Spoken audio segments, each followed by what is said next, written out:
Isang napakasarap na meriendang Pinoy naman ang ating gagawin ngayon. For today's video, gagawa tayo ng napakasarap na munggo siopaw. I'm sure isa ito sa mga paborito niyong merienda na pwede ding pangbenta.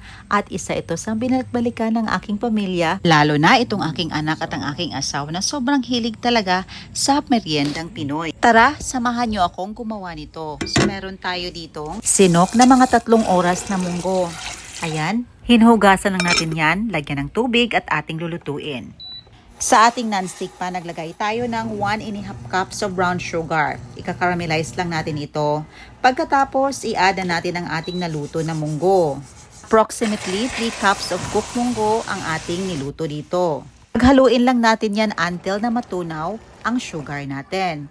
Pagkatapos, gagawa tayo ng slurry mixture. This is a mixture of 3 tablespoon all-purpose flour at saka 1/3 cup of water. Ibuwas lang natin yan at i-continue lang ang pagluto hanggang sa maging malapot ito. Pagkatapos isit aside at palamigin natin.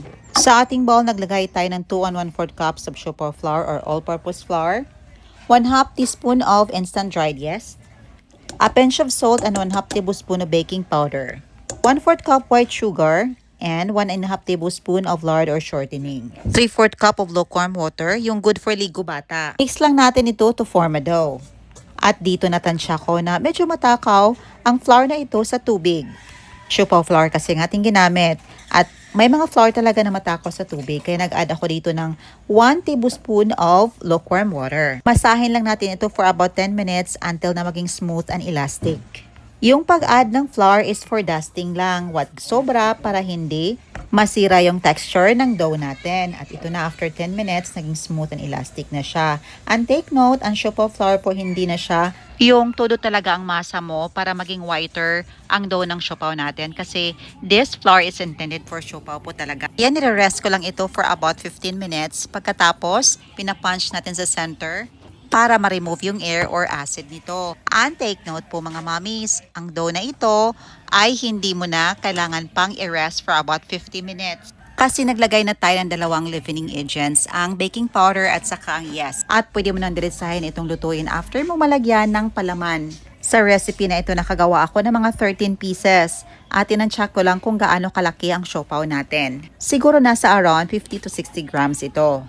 Ayan, pinorm ko lang yan into circle and i-flatten natin. Pagkatapos, lagyan na natin ng pinapalamig natin na munggo filling. Gagamit pala tayo dito ng cupcake liner as ating siopaw liner kasi kinulang tayo sa papel di hapon. Ayan, ang pagsisil po ng ating siopaw ay nagdepende kung anong gusto nyong design nito. May technique talaga yan. Pinipench mo ang dough at ihagod mo para makagawa kayo ng plates. Pagkatapos, isil natin sa gitna. Yung para bang ibig ng isda. Uulitin lang natin ito hanggang sa matapos nating malagyan lahat.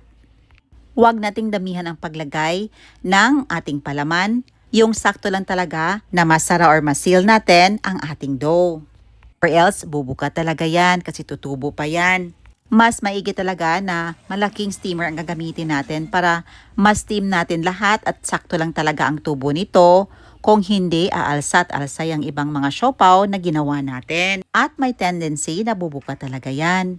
At since maliit lang ang steamer natin, ayan, 4 lang ang isinalang natin.